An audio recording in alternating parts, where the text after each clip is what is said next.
ஆங்கில புத்தாண்டையொட்டி ஜனாதிபதி திரௌபதி முர்மு மற்றும் பிரதமர் நரேந்திர மோடி வாழ்த்து. நல்ல ஆரோக்கியம், செழிப்பு ஆகியவை அனைவரது வாழ்விலும் கிடைக்கட்டும் என மோடி எக்ஸ் தளத்தில் பதிவு.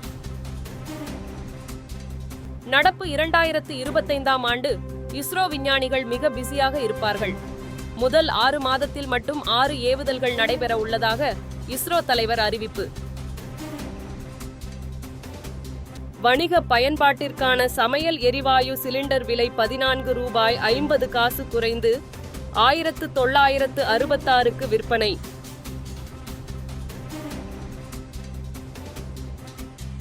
உலகின் அதிகம் சம்பாதிக்கும் பேட்மிண்டன் வீராங்கனைகளில் இந்தியாவின் சிந்துவுக்கு முதலிடம். பல்வேறு நிறுவனங்களில் விளம்பர ஒப்பந்தம் வாயிலாக 60 கோடி ரூபாய் சம்பாதித்துள்ளதாக தகவல்.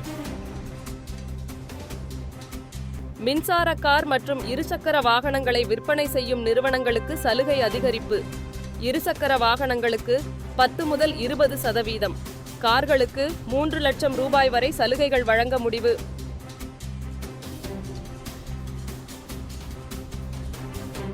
ஓராண்டுகளுக்கு மேல் இலங்கை சிறையில் அடைக்கப்பட்டிருக்கும் மீனவர்கள் 20 பேர் விடுதலை. விமானம் மூலம் சென்னை வந்தடைந்ததால் உறவினர்கள் மகிழ்ச்சி. ஆங்கில புத்தாண்டை முன்னிட்டு திருவண்ணாமலை அண்ணாமலையார் கோயிலில் குவிந்த பக்தர்கள்.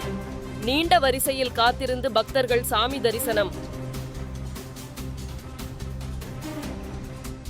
நாடு முழுவதும் களை கட்டிய 2025ஆம் ஆண்டு ஆங்கில புத்தாண்டு கொண்டாட்டம்.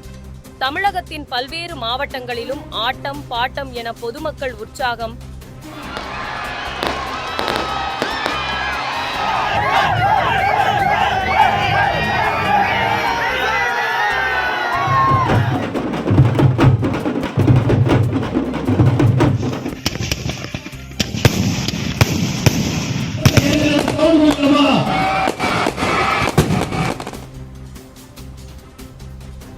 பிராட்பிட் ஏஞ்சலினா ஜோலியின் விவாகரத்து வழக்கு.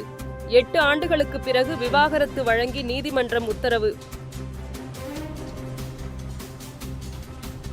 புத்தாண்டை முன்னிட்டு சென்னையில் இன்று மின்சார ரயில் சேவையில் மாற்றம். ஞாயிற்றுக்கிழமை அட்டவணைப்படி இயக்கப்படும் என தெற்கு ரயில்வே அறிவிப்பு.